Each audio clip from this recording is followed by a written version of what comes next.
Well, good morning, Icon. Welcome to our virtual church service this morning. We're so thrilled to have all of you joining us. There's just a few kind of orders of business to go over this morning before we launch into what we have planned for you today. The first thing is, if you are new to Icon, just maybe this is like your first week, or maybe you've only been coming around for a little while, and if you have not yet had the chance to fill out a Connect card, we would love for you to fill that out. It's just a way for us to be able to stay connected to you so that we're able to fill you in and let you know on everything that we have going around here. And so you can go ahead and just click that Connect button in the chat, and it will take you to a spot where you can fill out your information so that we can stay in touch with you. The next thing is, if you are today finding yourself in a place where you could just really use some prayer, you could use some people to agree with you, you have some requests that you want to bring before the Lord, and you would love to have some of your faith family join in prayer with you, go ahead and click on that prayer button, and it will take you to a separate chat window where one of our hosts will meet with you and be able to hear you out and hear those requests and to be able to pray with you this morning. And then lastly, I just want to say, like I say every week, thank you so much to all of you for continuing to give generously to Icon to ensure that our church is able to keep going. We're just so incredibly grateful for your generosity. And, you know, we used to, when we were in person every single week, we would do what we call a reverse offering, where we would tell people, you know, as the offering buckets are passed up and down the rows, if you have a need, go ahead and take any loose cash out to help meet those needs. And it's really sad that we aren't gathering right now and that we can't do that. But if you do have a need, we would love for you to send us an email at info@iconchurch.com and let us know about that so that we can talk with you and see in what ways that Icon can serve you well. So that kind of wraps up our order of business. And in a moment here, we are going to go into a time of worship and then into our message for today, which I'm really excited about. We're continuing in our My Church series. And today we're talking about community and connection, particularly in the context of small groups. And I have a recorded Zoom call that we're going to play for you with three people from our Icon family. And we're just going to have a conversation about the value of finding community and connecting with one another. But before we do that, there's just some things that I want to address this morning. And I want to give all of us an opportunity to care for one another well this morning. You know, this has been a really hard week for us here in America. And, you know, Wednesday's attack by domestic terrorists on our Capitol has left me feeling really ragged and a whole lot angry. And I know I've been having several conversations with some of you, and I know that I'm not the only one. I know that there are many of you who this week has been particularly hard for. And I think as a whole, whenever your nation faces something like we faced this week, whether it affects us in big ways or small ways, I think we are all affected in some way. And so also I just want to say too, like, it's so hard whenever something like this happens and we want to come together and care for one another when we're not in person, because it's like we want to be able to hug each other and look in each other's eyes and really care for one another in that way. So we're just going to have to make the most of what we have. And so if you're comfortable, if you want to share in the chat some of your feelings or ways that we can best care for you right now, please do that.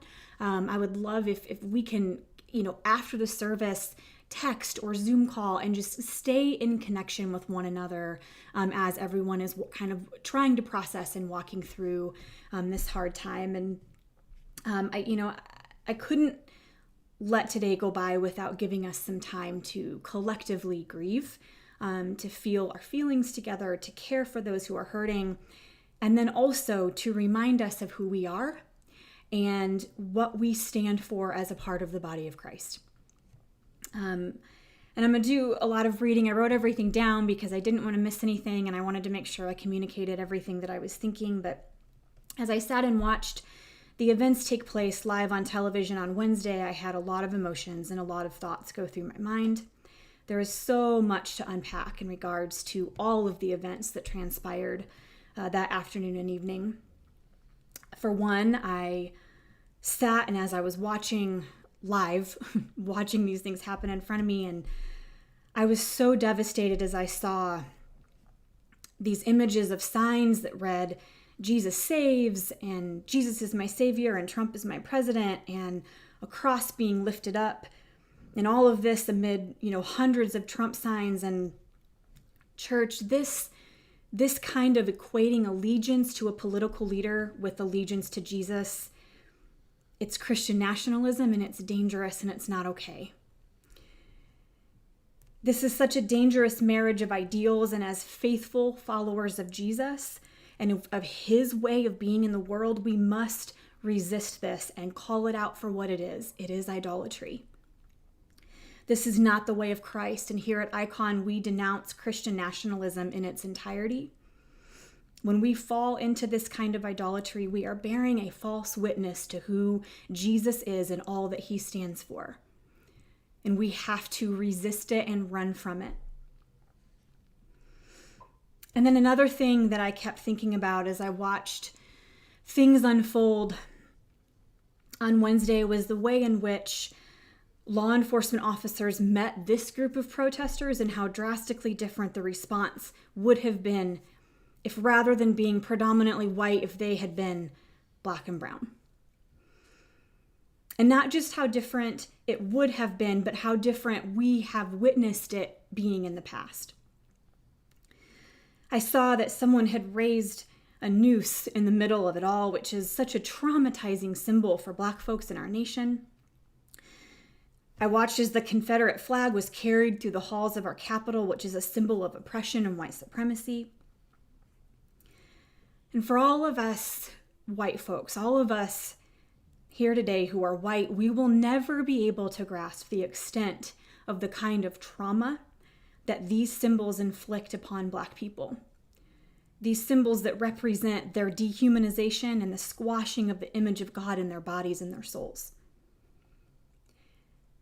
And then for all of the people of color who were watching these things unfold, to then hear our president go on national television and sympathize with these people who are terrorizing the Capitol and tell them he loves them and that they are very special. We have to understand, those of us who are white, we need to try our hardest to empathize with our siblings of color and try to imagine how this must have felt in comparison to the ways that our president talked about the Black Lives Matter protests that we saw. Church, white supremacy and racism is evil, full stop. We know this. I don't think anyone who is a part of our church, anyone watching here today, would argue with that. And what we have to continue to understand is that it doesn't only show up in these overt ways like we saw on Wednesday. It also lives within our systems, it lives within our own hearts. We've talked about this many times before as a church, but fellow white people, denouncing these systems of white supremacy and eradicating racism from our hearts is our work. It is our work. And we must continue this work by educating ourselves, interrogating our implicit biases, having hard conversations with family and friends, repenting for any way that we have been complicit, and doing whatever we can to tear down the systems that oppress others. This is gospel work. The gospel is working towards shalom and flourishing for all humans, and so this is gospel work. And this morning, to all of our Black and brown siblings, to all of our siblings of color who are watching this, I want you to know that we are with you. We are with you.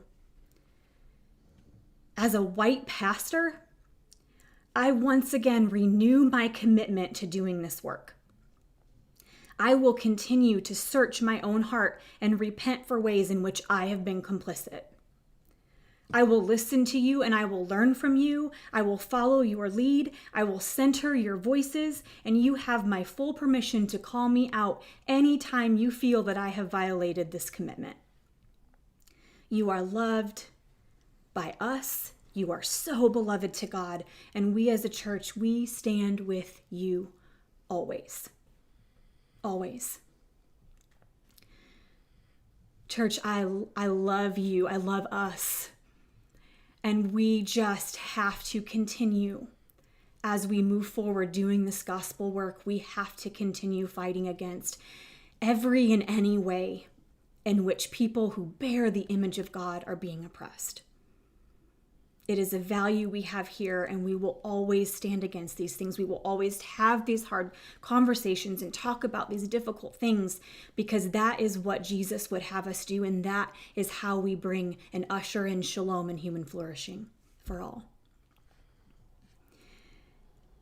And so what we're going to do now is we are going to move from this into a time of worship. And I know that I don't have like a really wonderful segue, or I know this might feel a little disjointed today, but that's okay, because this is real life.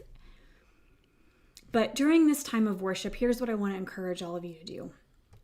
For all of the white folks today that are engaging in this time of worship, may we use this as a time of self-reflection, of repentance, of interrogating our souls, and of recommitting ourselves to the ways of Jesus and the way of being like Jesus in this world.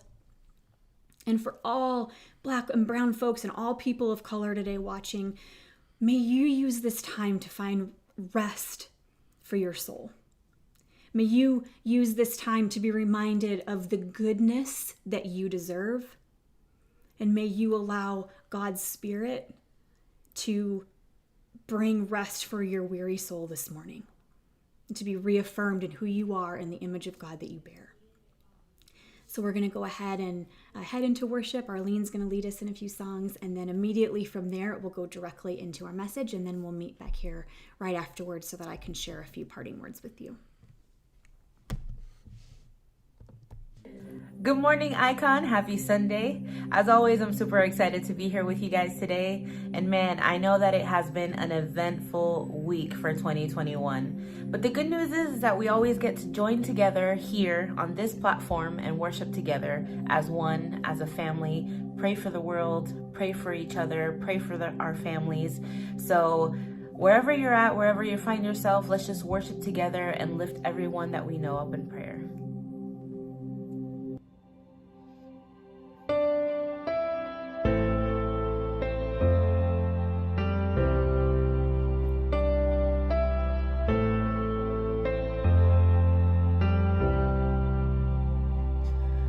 The weapon may be formed, but it won't prosper. When the darkness forms, it won't prevail. 'Cause the God I serve knows only how to triumph. My God will never fail. Oh, my God will never fail. I'm gonna see your victory. I'm gonna see your victory. For the battle belongs to you, Lord. I'm gonna see your victory. I'm gonna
and you turned it for good. Yes, you turned it for good. You take what the enemy meant for evil and you turn it for good. Yes, you turn it for good. You take what the enemy meant for evil and you turn it for good. Yes, you turn it for good. You take what the enemy meant for evil and you turn it for good. Yes, you turn it for good. You take what the enemy meant for evil and you turn it for good. Yes, you turn it for good. You're turning it around. You take what the enemy meant for evil and you turn it for good. Yes, you turn it for good. I'm gonna see a victory. I'm gonna see a victory. For the battle belongs to you, Lord. I'm gonna see a victory. I'm gonna see a victory. For the battle belongs to you, Lord. I'm gonna see a victory.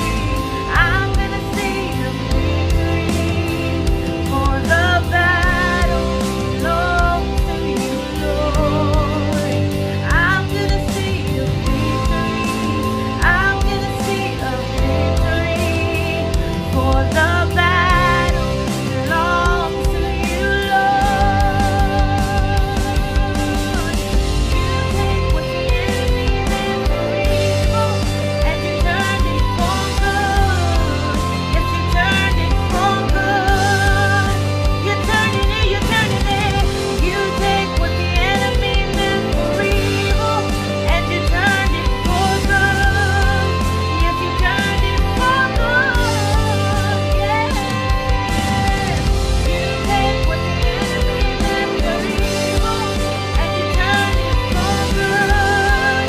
Yes, you turn it for good. Yes, God.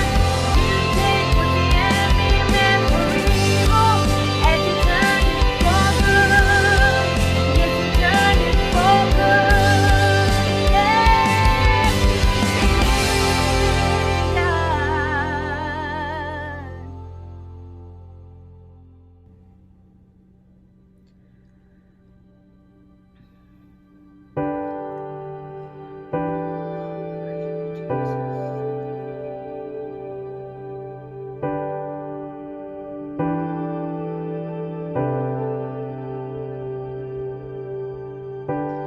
can't go back to the beginning.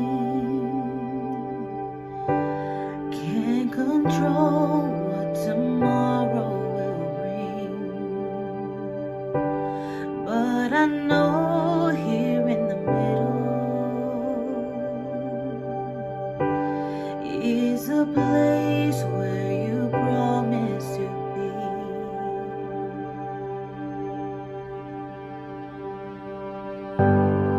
I'm not enough unless you come.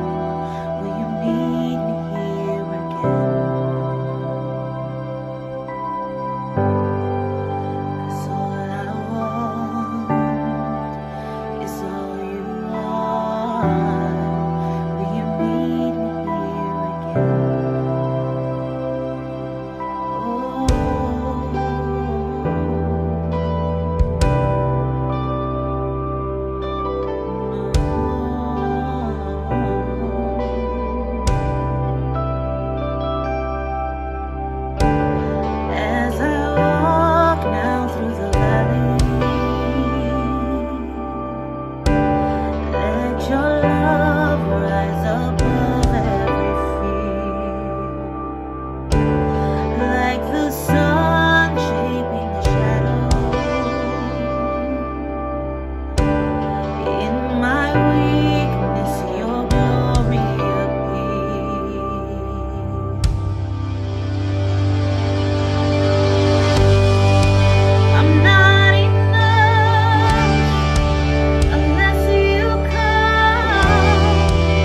worship you, Jesus.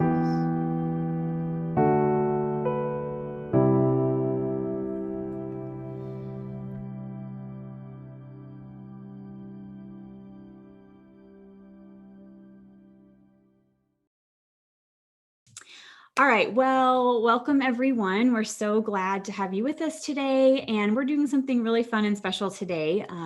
We are going to be talking about the value in community, and particularly the value that we can find through small groups here at Icon. And so I invited a few people from our church family who have been involved, are either involved in a small group now or have been in the past, and have just to share their wisdom and their experiences, and just kind of talk about what small groups have meant to them and how that has helped them in their faith and in their friendships. And so I'm going to go ahead and let the three of you go ahead and introduce yourselves to everyone for those that may not know you, and then we'll get started. Awesome. Good morning, Icon. My name is Adam, and I live here in Kyle.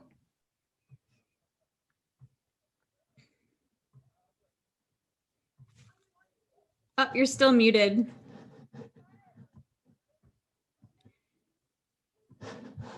You're still muted. It was so good too. What I was saying is that I'm Janine and I'm from Seattle, and that right there is sunshine. And so thank you, Texas, for sending it our way. Oh, that's so exciting. I'm Melissa, and I am from Kyle also. I live and teach here, and I've been going to Icon for about 3 years. Awesome. Yeah. And Adam is also one of the elders at Icon. So, well, I'm so glad all of you are with us today. I just, all three of you came to mind when I was thinking about this topic. And so we're just going to have a conversation and just ask some questions and, share some of our stories. And hopefully that can be encouraging to some people that are watching today. So we will go ahead and get started with the first question. And this is just, I would love for each of you guys to share personally for you, how has being in community, and specifically in the context of being a part of a small group, how has that impacted your life in a positive way? So it can either be like a small group you're currently involved in or one that you have been involved in the past. Just share a little bit with us about just the good fruit that has shown up in your life from being a part of a small group.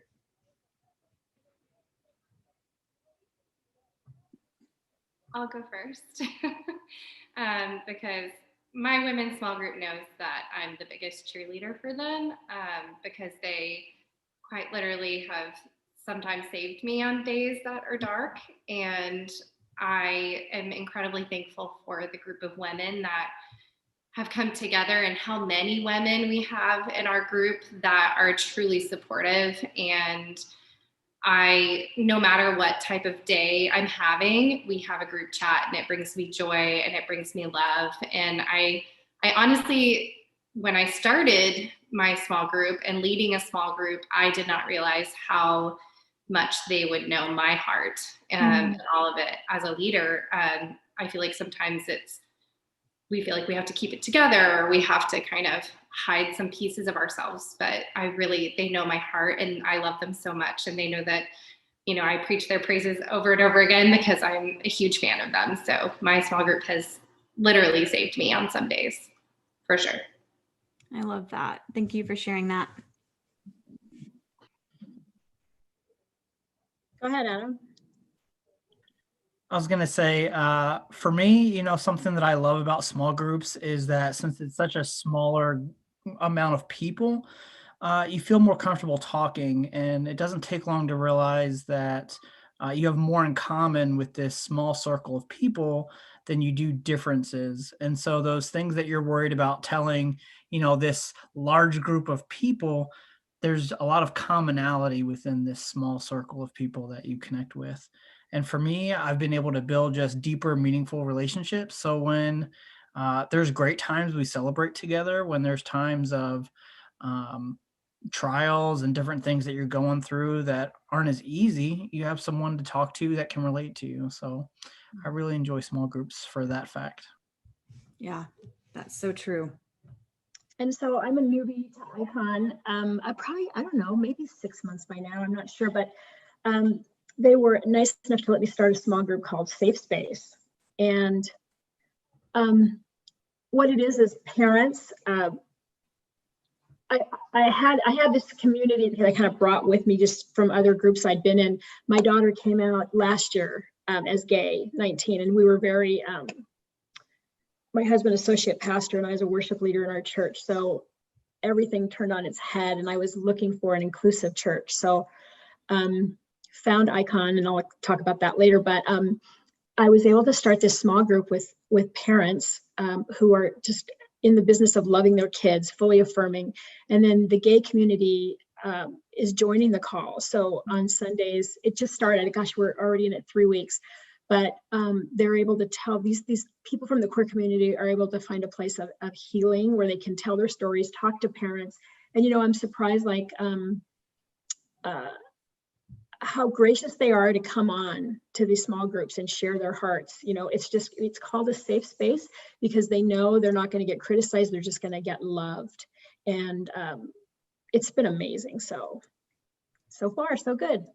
That's awesome. That's awesome. I love, I think a common theme that all of you are saying is there's this ability for vulnerability, within these smaller group contexts where, I think that can happen, in a larger group, but I think often for a lot of us, we feel a little less intimidated to be more open and honest when it's a smaller group of people that we have built trust with, and we know, that we can say what we really mean or say what we really think or be who we really are, and that there's not going to be a place of judgment or condemnation, and so I think, I just hear that through all of everything you're saying right now, is that there just is something really special about forming those bonds and being in that smaller space where it's a little bit easier to be vulnerable, maybe.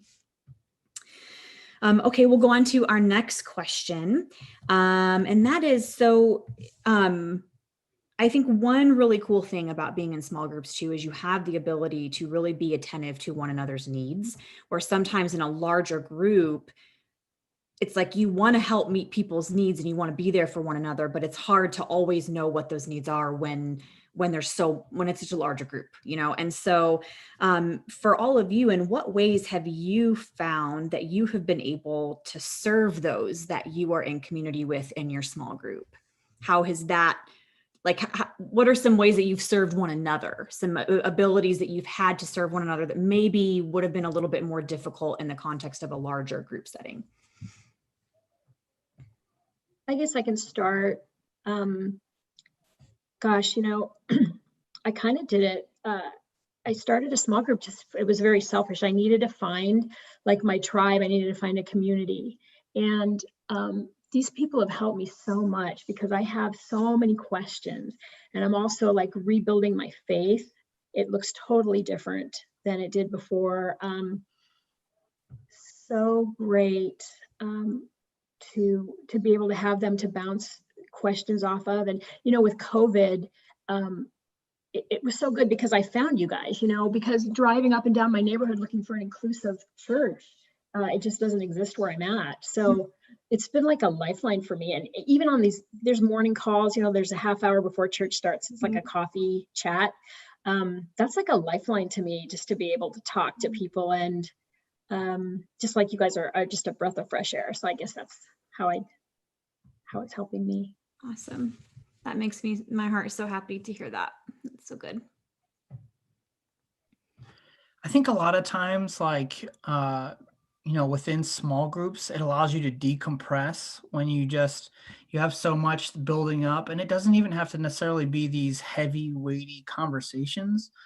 But for me, I don't want to go to my wife about everything of, hey, what do you think about this? And hey, I've had this on my mind. And so it feels good to be able to go and talk with the guys and sit down. And a lot of times it's, at a poker table or around a campfire, sipping on whiskey, and we're just talking about life and being able to say, hey, this is kind of the situation that I'm addressing right now, or what would you guys do in this situation?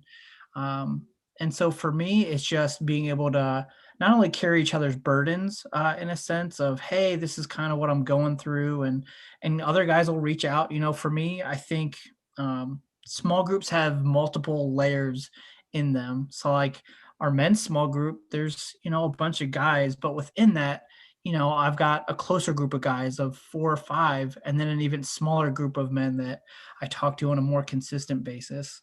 And so I think for me, it's just being able to decompress on a consistent basis where I'm not putting some of the burdens of things that I wouldn't necessarily share with, Stacy, my wife. But I can talk to these guys in multiple formats and then get kind of advice that I would want. Yeah, that's really good. I would definitely echo what Adam said, that when I started this women's group, I really was hoping to foster connection between women who were originally friends before they came into the group. And so that's probably the thing that brings me the most joy, is seeing when in our group chat, it's like, well, so-and-so and I did coffee this week, and, I talked to her this week about this, or the funnest thing, and the thing that also really, really gets to me, it makes me feel really loved, is when we have someone who's going through a hard time, and there's, these kind of backdoor text messages like, have you talked to her today? I've talked to her yesterday. And that's really cool for me to see, as a group of women, how we are rallying for other women. It makes me super emotional. I knew I was going to do this, but these women are incredible, and it's women of all different walks of life. We have older women, we have younger women, we have women who are moms, we have women who are single. So the diversity of our group is really awesome. And the fact that we're able to come together in a very accepting, loving, non-judgmental place to be able to support each other. And there are these cute little pockets of women who have made friendships now. And like, if I needed advice on this thing, I'm going to go to this person. If I need advice on this, I'm going to go here. And just to be able to have that community it's incredible. And I'm really grateful to see, the coming together of all these women. Yeah. It's just such a beautiful picture of the body of Christ. Like when you see people developing these relationships, because it really is all about people, right? And it's all about loving each other and caring for one another. And like Adam, you said, carrying one another's burdens, and, celebrating the wins together, and being a breath of fresh air, Janine, like you talked about, and I just think it's just so, every time when I see people like functioning in that way, where it's like, when someone is weak, everyone else rallies and lifts them up. And then they'll have their moment where they're strong and someone else is weak, and then they come and rally around them. And it's just such a beautiful picture of what I believe the body of Christ is supposed to be. I mean, I always go back to reading the book of Acts about the early church, and how it talks about how they all came together. They shared everything they had. They made sure no one was in need. And then it talks about how because of that, they flourished and they grew in numbers every single day, because there was something so compelling about the way that they cared for one another. And so when I hear you guys talk about that, I'm like, this is how the body of Christ was meant to function, where no one is left alone, and where we're able to rally behind one another and be there for each other. That's just really, really, really beautiful. And also, I just want to give a little shout out to Melissa's small group, because I think there's been many people in Icon who have like benefited from y'all's generosity and like sense of community. Cause like it's like their spiritual gift as a small group is when someone in Icon is either going through a tough time or through a transition or whatever, and they're like, ooh, let's put together this really great care package and bring it to them. And you guys have done that for so many people within our church, and it's just so beautiful. And so it's like, not only are you caring for one another, but you're rallying together to also serve the community at large. And that's just really beautiful. I just really, really love that. So I had to give a shout out to you guys for that. I have to almost give a shout out to them, because that was something when I started this small group, that was something I kind of put on the table early, was that I wanted to be a group that gives, and we do a lot of giving. With COVID, we have not been able to do a lot of giving of our time, which is something that we've all been really excited to try. We love the giving days at Icon and the serve days that we did. And I have loved doing Night to Shine and giving of our time and our actual efforts. So doing porch drops has been a huge source of joy for us, to be able to do these awesome porch drops throughout COVID. It's just been crazy, the outpouring, and it just keeps coming. These women are awesome. It's true. It's true. I love it so much. So speaking of COVID, that actually kind of segues us really nicely into the next question. But so for the three of you, and this can be in the context of small groups or just kind of life in general, what are some creative ways that you have found to stay connected to others during the pandemic? You know, to make sure that, I mean, I think this is a time where we are all fighting for community more than ever before, because it doesn't come as easily when we're not gathering. It just is. It's hard to stay in community during a pandemic. It just is. And so maybe you guys can help give some encouragement, some kind of suggestions, or what are some things that you have done that have helped you stay connected during the pandemic? I think that if I could encourage people to be brave, because in COVID, this is where we're at. You have to be the one to click the button or send the text, because we're not going to know. First of all, there's a lot of lonely people out there, you know, myself included. And I was going to push and find a community after spending weeks in bed with the covers over my head. I wanted to be brave enough to find people. And there was actually somebody on a coffee chat. Her name's Catherine. I don't even know her from your church. I sent her a note. I sent her a note on Facebook and said, gosh, looking at your post, you're me. So I want to meet you. And so we're going to set up a call, you know, and Kelly, you've reached out to me. I don't think you need to wait for the small group, you know, every Sunday to wrap around, to talk to people. And so I guess I just want to encourage people to just click that, you know, throw your email in that church chat, you know, hey, people, you know, please get a hold of me this week if anybody wants to reach out, because that's how we're going to have to do it for now, you know, and like, you know, when COVID's done, I will still find a way to connect with you guys. Maybe we'll just open up a Seattle branch or whatever. Yes, like that's, you know, we are having more and more people, like you said, Catherine, who you were talking about, she's from out of town too, you know, so we have more people right now that are joining from out of town. So I think these creative ways that we're finding to stay connected will have to continue even once we're able to gather, because we are gaining church family from all over, you know, so, which is awesome. So what about you, Adam or Melissa? What are some creative ways or some things that you've had to do to help yourself stay connected during this time? Yeah, so some not so creative ways. We've done some Zoom calls, which I know most people are sick of, but if you get just a handful of people, you know, 4 or 5 people, we've had some really good Zoom calls for an hour or so. I do online gaming sometimes on my cell phone, and so I've been able to connect with a few guys. You know, it might be called PUBG, and occasionally I feel like I'm being judged right now.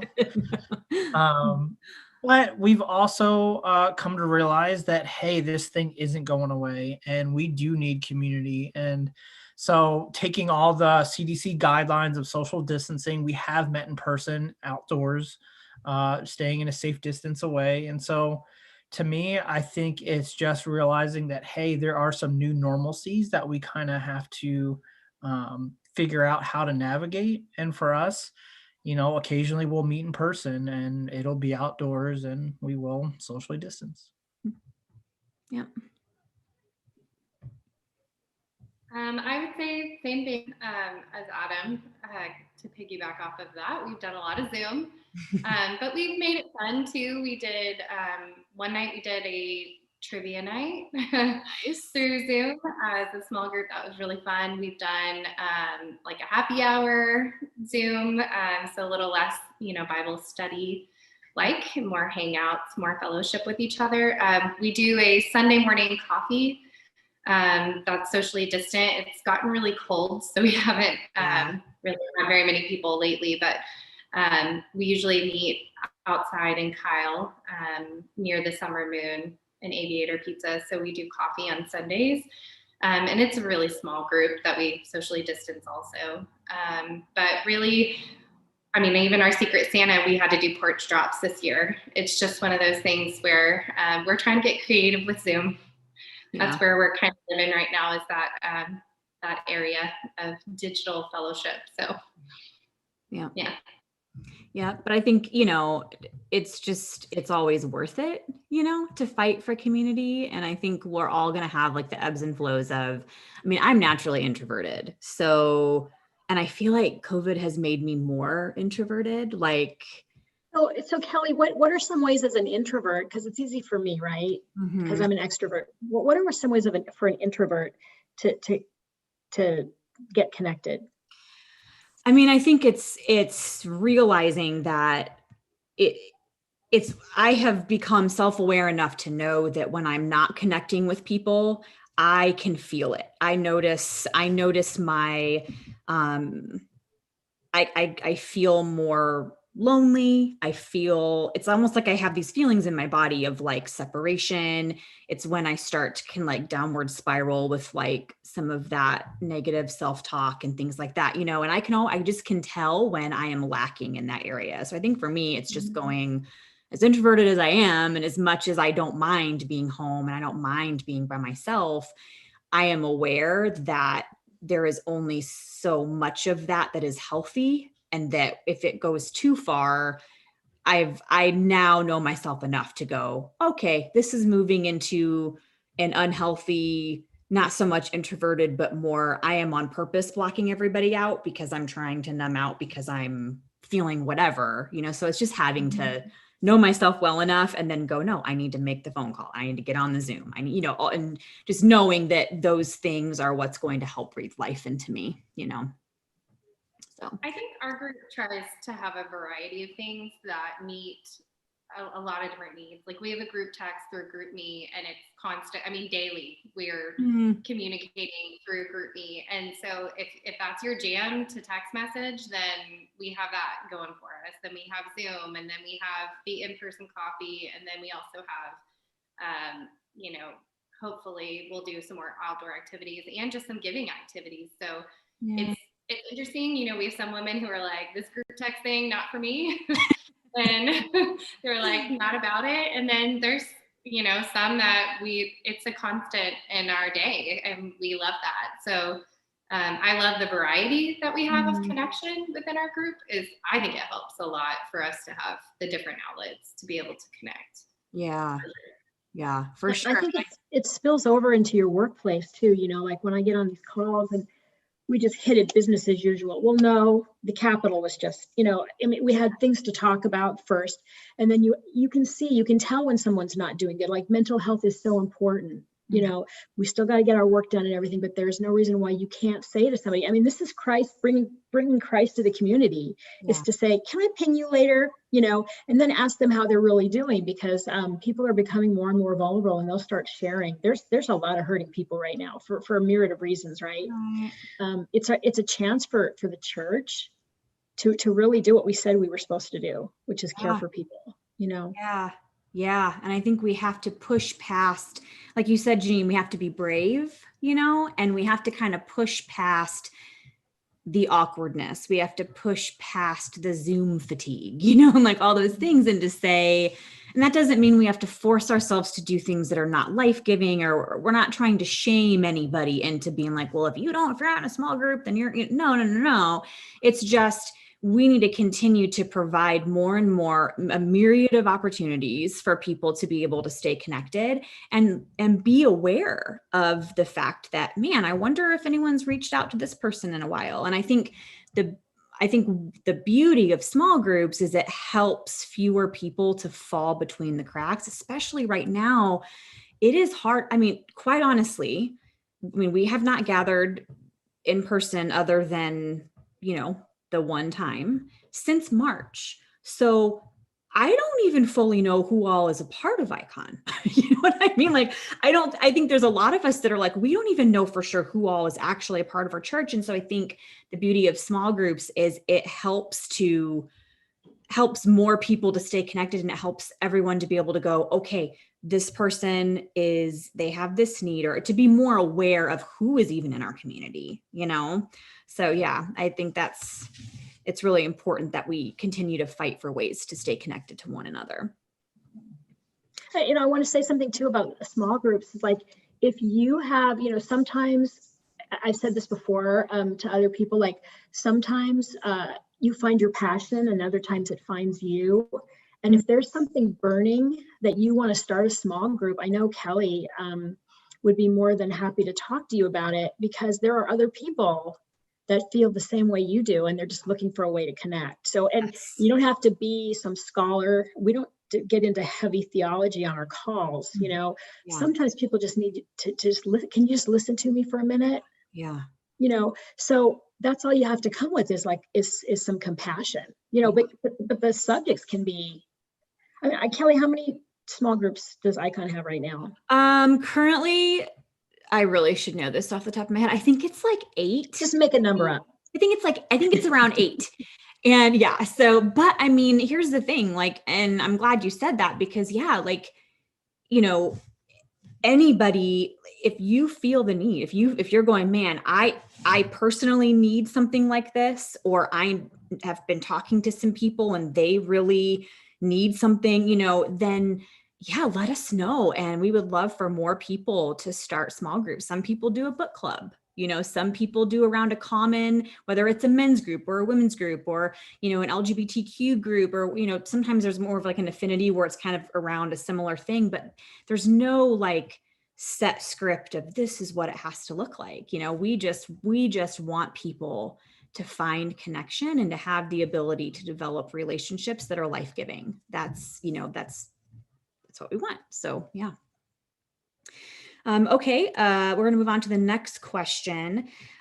So throughout your lives in the small groups that you've been a part of, or the ones that you're currently involved in what ways do you feel like being a part of a small group has helped you personally grow in your faith?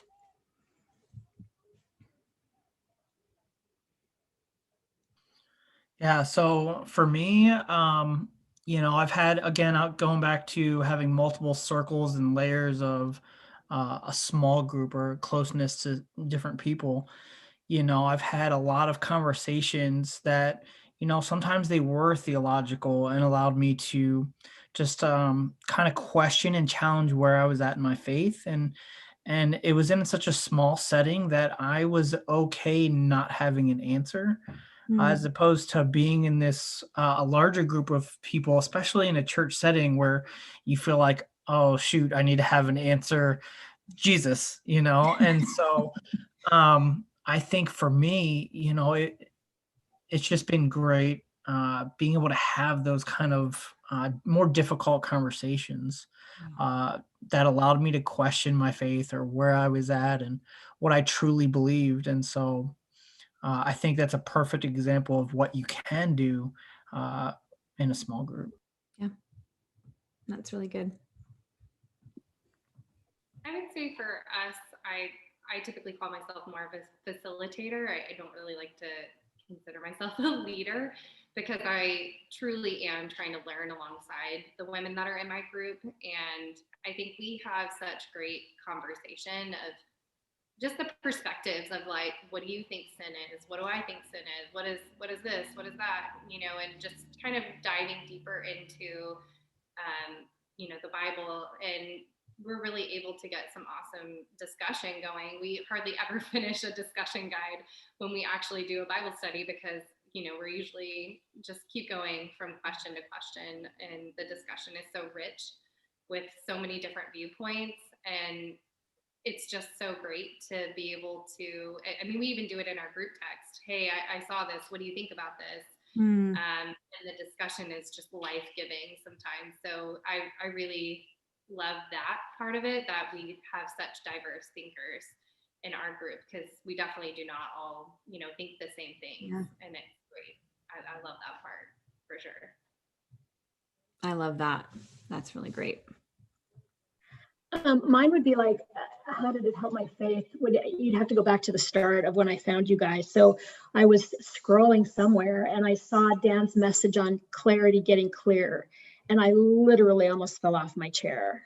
Could not believe, don't want to start crying again, but you guys, I'd never heard a non-denominational church with a message like that. And talk about helping your faith. My faith, I think, was pretty much dust. trying to reconstruct it, thinking I was alone out there. And so, I mean, the small group played into that, but I told Kelly, you know, I really envision those Zoom calls to be huge, where we'll have to do breakout rooms just so people can talk, because people are so hungry to be free and still be a Christian and just be who they are, whether they're Black or gay or whatever, you know. And I think these small groups are helping people come together and really form lifelong friendships. You know, it's such a great community to be a part of. And you know, if you're not in a small group yet, I would really encourage you, because I don't know if Sunday church, you know, how we do the chat on Sunday, if that's enough. You know, I really think that I wish more for people to connect. Yeah, definitely. Oh, I wanted to, Amanda, if you can hear me, if you can put a link to that video in the chat, I just want to reshare it. Yeah, it's part of Janine's story, and she wants to share it with everyone. So that stupid video, right? Life-changing. Love it. Every now and then you hear one. Love it.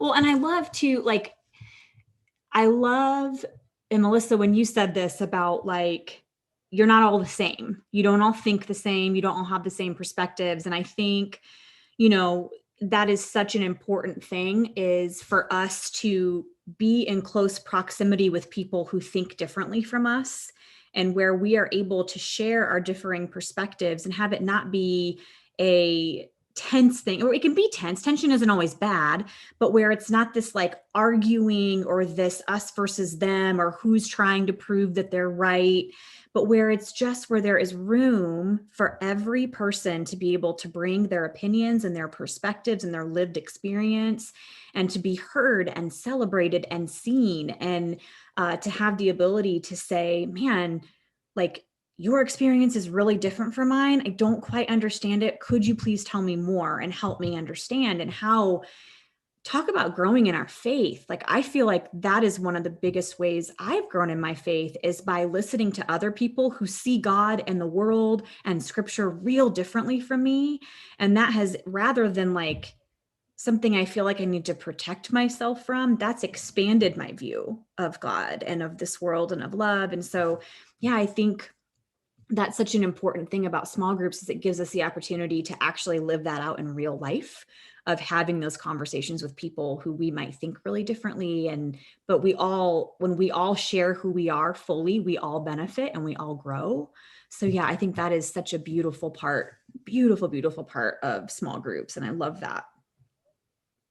And I also mentioned, Kelly, that something I really love about our small group, I feel like there is a societal norm that when a bunch of women get together, that there's, you know, maybe cattiness or judgmentalness or things like that. And I love that our church is breaking that boundary completely, because we do have a lot of women that think very differently from each other, but everyone is so vulnerable, and they just really appreciate and really dig deep to be vulnerable with each other. And that, I think, is the common denominator with all of our women. And I absolutely love that there's, you know, there's been no conflict. It's really just been such a great and loving and brave environment in our small group. That's something that I'm really proud of, that I know that can be a norm. And I just love how much we have been able to connect on a deeper level of person to person. Hey, I have a question for you, Melissa, regarding your group. So if I'm a woman that wants to join that small group, what do you guys do to make a new person feel a part of it? Because it sounds like it's such a great little group, but how are you guys open to new people that pop in? That's a really great question. Yeah, that is a super great question. Normally I try to like text message the person ahead of time and just kind of communicate, kind of try to feel them out, what they're interested in getting from the group a little bit. And just so that they also know me, because it's always nice to go into a group setting when you know someone specifically. I think that's a big key, is trying to make that connection via email or text message. Hey, here's my number. Let me know if you can make it or not make it, kind of thing. Or if you want to connect with coffee first. Some people like to have, dip a toe in, and they do better when just them and I can sit down and maybe have a coffee.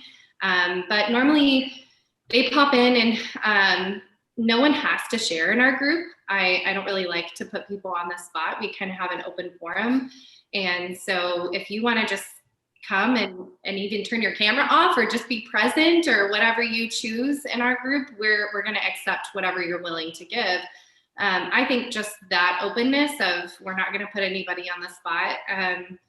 We do our best and worst every week. That's probably the only time that we all share individually. And I usually have our new people go last. And then if anyone doesn't want to go, they just say, I'm good, I don't want to go this week. And Nice. so I don't know. I think just being open to whatever people are willing to give is what makes our group so successful, in my mind. Yeah. Great. Yeah. That's great. That's really, really great. All right. Well, we've already been going for like 45 minutes. So I'm going to probably just do one more question, which, I mean, it's so great. Like this, I love this so much. I love the conversation. I love hearing all of your perspectives. I think this is going to be really helpful for people. And for those who maybe are a little bit hesitant to get involved, I think that especially people that, like Janine, you were saying, for people like you're super extroverted, so it probably isn't as challenging for you to kind of put yourself out there, but I think there might be some people within Icon that are they're more introverted, and they're just a little bit more hesitant, and it's harder for them to really put themselves out there and get involved. What I would just like to take our last kind of few minutes here and have each of you share, what would you say to someone who is in that place that is maybe desires community, but is a little bit nervous about putting themselves out there, is a little bit more hesitant to get involved? What kind of words of encouragement would you share with someone that finds themselves in that place today? Well, I would say some of the people that are a little more introverted, you can just see them light up when they realize they can help someone else. Like I'll watch them, somebody will be sharing a story, or, a guy will be sharing how, boy, I wish my parents could love me as much as the love I'm getting here from these moms on this call. And they speak up and they just light up, when you can help someone else, I think it's so fulfilling. Yeah. So even if you offer a nugget, and when they do speak up, and we don't draw it out of them. Like if somebody wants to chime in, it's just amazing to see how some of the people that are more introverted get a chance to help other people. I think they don't come to our meetings to get help. I think they come to help other people, like the queer community that's there. They're there to help the parents who are struggling on how to love our kids better. Yeah. It's just an amazing thing to see. And in that you get healed as well, so yeah. Yay, introverts, man, they're welcome. Yeah. I think for guys, it's tough because we're like, oh, I don't want to join this group. That's more of a thing that women do and get together. But I would definitely encourage the guys to go ahead and find some community, because I think we hold a lot in more so than women do, because naturally we just don't talk to each other as much and aren't as vulnerable. And I think what you're missing out on is just a normal conversation. It's not these very deep theological, religious conversations. It's more or less like, hey, did you see that football game last week? Or, hey, what's going on at work? It's nothing that is so intimidating that you wouldn't feel welcome at. So I would definitely encourage the men to just go ahead and get plugged in, and you really don't have much to lose with just a visit. Yeah, that's true. I would say just do it. um, make connection, and also be upfront and honest about where maybe your fears are with the small group leaders, so that we can help you facilitate what feels comfortable for you. That's, I think, the biggest thing, is making people feel comfortable in our group is really important to me. So yeah, just put yourself out there. It's worth it. Yeah. It's definitely worth it. Yep. And I think too, what some people, you can visit a small group and you're not locked in to it just by visiting one time. We need to normalize that. Like, visit different groups and kind of see where you feel like you fit, where you find your people, and also if currently you're looking and going, man, I'm just not really seeing something that I connect with, then maybe that's a great cue to start your own, and I get it. Right now during COVID is a tough time to start a new group, just because it just hard. But I think, we are here to help people, in that process. And I really do think, even just listening to your stories of the good fruit that you're seeing in your lives and the ways that you're able to connect, I just think that has all been really encouraging for people. And I hope that it's kind of motivating people to go, okay, it's worth it to put ourselves out there in order to stay connected. So, and with that, we'll go ahead and wrap things up. But I just want to say thank you to all of you for taking the time to do this. Your perspectives are so valued, and your wisdom that you shared today was really, really great. And so, yeah, thank you guys so much for being here. And that's it. So, all right, you guys all have a good rest of your day. Welcome back, everyone. I just have to say, I am so thrilled about what's happening in the chat today.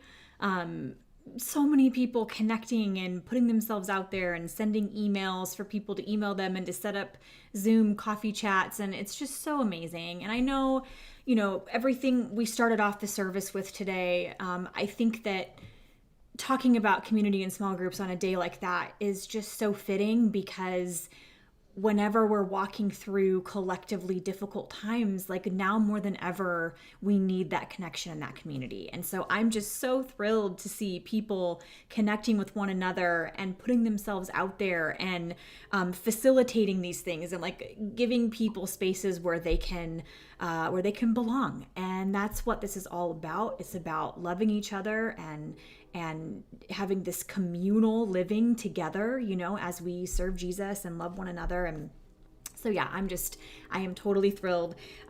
Just a couple of quick announcements before we go. At 10:45, we have an e-kids service.